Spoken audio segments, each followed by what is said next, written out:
welcome to the NEC in Birmingham, where we are on location at the NRLA Conference 2024. About 1,000 landlords here, lunchtime in the background, and I'm joined by one of the panellists. It's Maxine Fothergill, who is director at Amax Estates. And Maxine has been in the property business for 25 years, so who better to talk to about our sector? Now, we've just learned that Mr. Donald Trump is almost certainly the next president of the United States, which is absolutely momentous news. But our own sector is dealing with momentous changes, the Renters' Rights Bill. In the overall scale of things, Maxine, how massive is this change that landlords are facing? Well, in the overall scale of things, I mean, one, I think it's great news. Some people might not agree with me, but I think that Donald Trump coming in will be a great ally for this country. So congratulations to Donald Trump. Two, Renters' Rights Bill, the new landlords bill that's actually going through legislation at the moment. My personal feelings are, yes, it's a huge change. They're, being billed as the biggest change since the last 30 years. But I don't think that we've got to worry too much, but we just need to be organised and know what we're doing. Mm-hmm. And that's really what this conference is about, because it's very much focused on the changes that the Renters' Rights Bill will bring. And it's really about landlords being informed and actually planning for the changes that are going to come. Definitely. This conference, the NRLA meetings that they do locally, joining, I think you get £15 off if you join today, and I know they're doing all sorts of offers, but do join. It's absolutely vital that a landlord knows exactly what they need to do. And I think one of the very important messages that I need to convey is that whether you use an agent or not, a landlord is 100% responsible for their properties. Mm-hmm. So it's absolutely vital that landlords know what's going on. And you will be absolutely amazed the amount of landlords, they buy a property or they, by default they've ended up with a property and they have no idea. Mm-hmm. And yet, this is important stuff. So that's my big, key point, take home. Make sure that you actually keep yourself up to date and join the Landlords Association and attend events like this. Well, as you say, no one can divest a landlord of their responsibility, not even a fully managed agent. And, responsible landlords want to provide a safe and compliant home for their tenants. Ignorance is never an acceptable excuse, and the fines are very, very onerous, much more so than in previous legislation. They certainly are. The fines, I think they start at £7,000 and then it goes up and up and up, and it can actually become unlimited. So that's a concern. Another big change is that instead of having 2 months, you're going to have to wait until your tenant is 3 months in arrears. And it's hard enough, literally at 2 months, so suddenly 3 months. So I think a massive big thing for any landlord or agent that's actually working on behalf of the landlord is rental guarantee insurance. I think that we need to be changing the way that we've worked in the past. Rental guarantee insurance is very cheap in the grand scheme of things, of how much you can actually lose. And I know I've been speaking to some of the insurers and they're already getting really geared up for this. So they know what's going on and they're already, putting proposals in place. So, I think if you didn't do it, you'd be a fool not to do it. Proper referencing, which you've got to do anyway.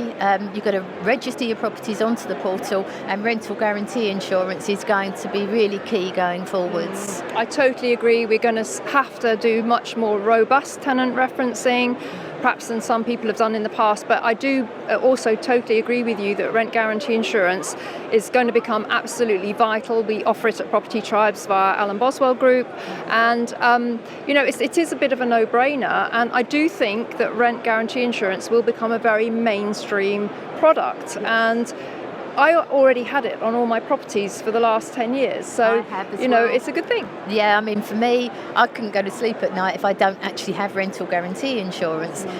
I've always done it. I've been a trainer for the London Landlord Accreditation Scheme for the last 20 years. I've always advocated it when I did the training. And the products are good. You've mentioned Alan Boswell's. I know that product's really good. It works. But I think the big message is just make sure that you do it. Do your referencing correctly. Don't get tempted to go and let to friends, family, or not do referencing. You've got to be more professional. This is all about improving the sector and landlords being far more aware that this is actually a business. Why did you get into it in the first place? That's a big question you need to ask yourself. I also find when landlords self-manage, very often they don't put up the rents. And when I ask the question when I do presentations, it's normally, well, I like my tenant, I don't want to, or she's really nice, they've been there for years. And then I say, well, how much is the rent? They tell me, 500. Well, how much is market? And it's very often, it could be double. It could be £1,000. The way I equate it and the way I actually say it to people is it's like me employing a team of staff, which I do, and then never giving them a wage increase. Everything goes up. Wages go up, national insurance has gone up, cost of food's gone up, everything's gone up. So why haven't you put up your rent? This is a business. Why did you buy your property in the first place? And I think landlords have got to be thinking back to, why did they get into the investment? And then actually thinking, how do I make sure that I run this more professionally?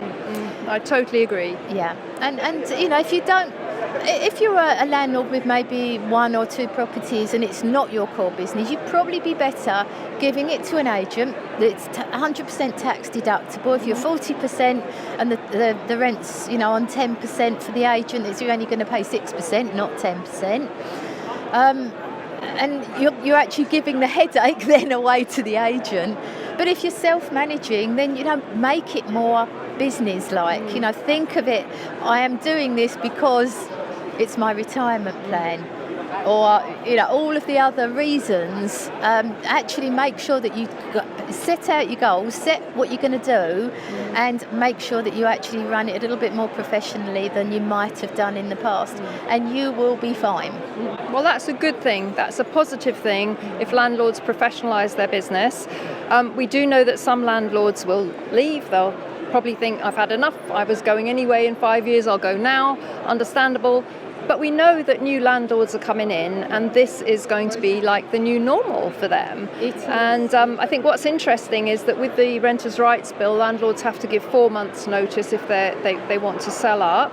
And then if they don't sell, they can't re-advertise the property on the portals within a year.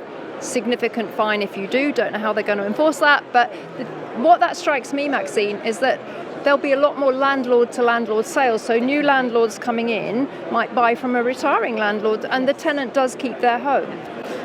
Personally, I have seen a lot of my landlords got to the stage where they've had enough, not because of all the legislation, but because they've got to that age. They're now in their sort of mid-60s, and they actually want to get the money out and be able to go and enjoy it somewhere. And they've been with me for 20 odd years. I've been, at the sort of very start. So they've actually decided to exit the market. But what we are finding, for everybody that's going, there's always somebody that's going to be that buyer.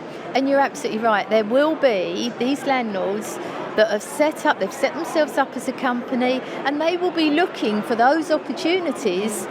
And that does bypass that very reason that you can't sell. The loss of the Section 21 is the thing that we're talking about.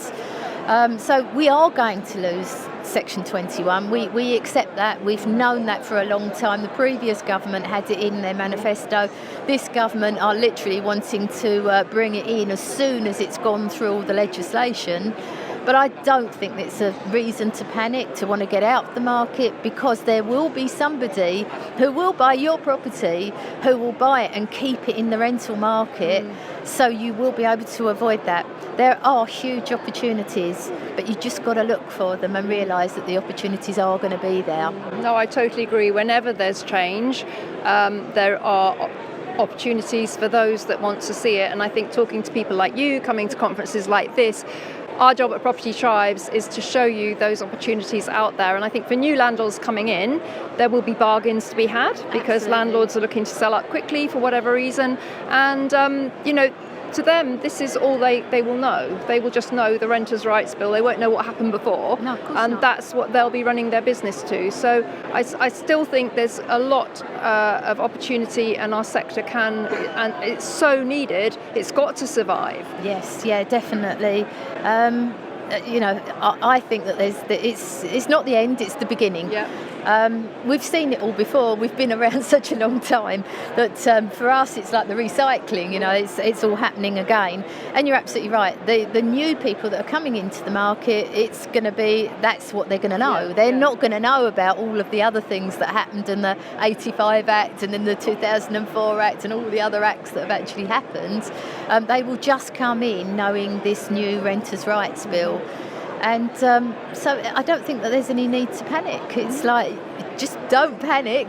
Make sure that you join a landlords association. Make sure that you're actually keeping yourself up to date. Mm-hmm. Read my book. Oh yeah, well, we're going to bring Maxine's book in because you've got your book, How to Become a Successful Property Investor. We've actually got this as a competition prize. If you'd like to enter to win, you need to answer the question, how long has Maxine been in the property sector? And a little hint, I did tell you at the beginning of the interview, so you can rewind if you want to. And I'll put the email address that you can enter at the bottom of the video. But yeah, I mean, this is very good timing, Maxine. It is, it's perfect. I mean, for me, I wrote the book. It's not a book about me. It's actually a book about how I started and then going on to how to avoid the expensive mistakes. So Excellent. Hopefully this will help anybody who's thinking of getting into the market or relatively new.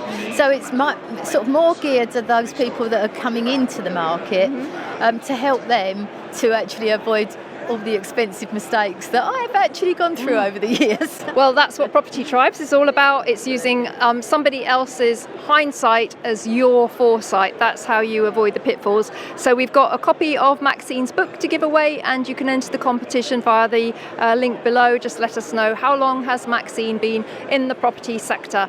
And Maxine, thank you for bringing all your decades of experience to our interview here at Property Tribes. It's always lovely to see you, and I always so value your input on the many panels and speaker engagements you do. So thank you for doing what you do in our sector. Thank you, and thank you for being able to join you today on this podcast. It's been lovely. Wonderful. Thank you, Maxine. Thanks.